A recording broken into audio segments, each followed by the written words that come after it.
আসসালামু আলাইকুম রহমতুল্লাহ। আমার প্রবাসী ভাই বোনেরা আশা করি ভালো আছেন। ইদানিং অনেক প্রবাসীর হতাশা, দুঃখ, দুর্দশা দেখতে পাই।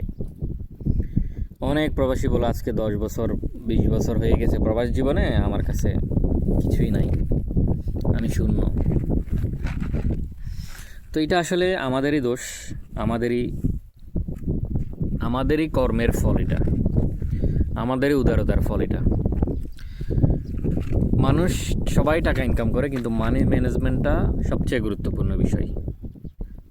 টাকার ম্যানেজ করাটা সবচেয়ে গুরুত্বপূর্ণ বিষয়। আপনি কত টাকা কামিয়েছেন সেটা থেকেও বড় কথা হচ্ছে আপনি কত টাকা রাখতে পেরেছেন, জমাতে পেরেছেন বা ইনভেস্ট করতে পেরেছেন। খরচ এবং ইনকামের যদি সামঞ্জস্য না থাকে, যে টাকা আপনি ইনকাম করবেন পুরোটা যদি আপনি খরচ করেন, তাহলে দিন শেষে আপনি গরিব। আপনার যদি ইনকাম 5 লক্ষ টাকা হয়, 5 লক্ষ টাকায় যদি আপনি খরচ করে ফেলেন, তাহলে আপনি কোনোভাবে আপনি বড় লোক না বা পয়সাওয়ালা না।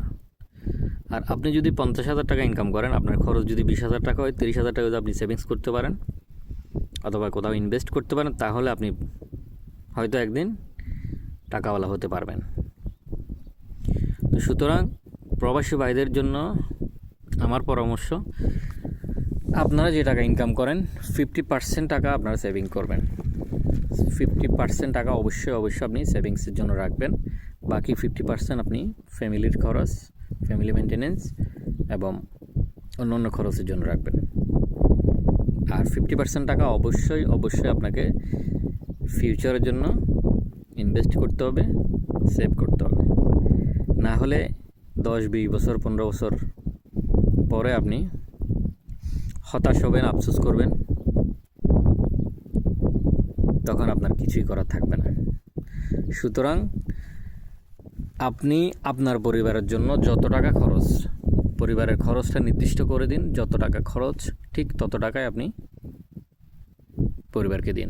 প্রয়োজনে 5,000 টাকা বেশি দিন, কিন্তু আপনার পরিবারের খরচ যদি 20,000 হয়, 30,000 বা 40,000 আপনার দেওয়ার কোনো প্রশ্নই আসে না।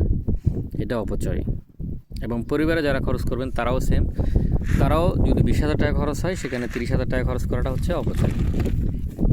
সুতরাং ফিউচার যদি ভালো চান, অবশ্যই আজকে আপনাকে সেভিংস করতে হবে এবং আপনার খরচের হিসাবটা অবশ্যই করতে হবে। অপ্রয়োজনীয় খরচ করা থেকে বিরত থাকতে হবে।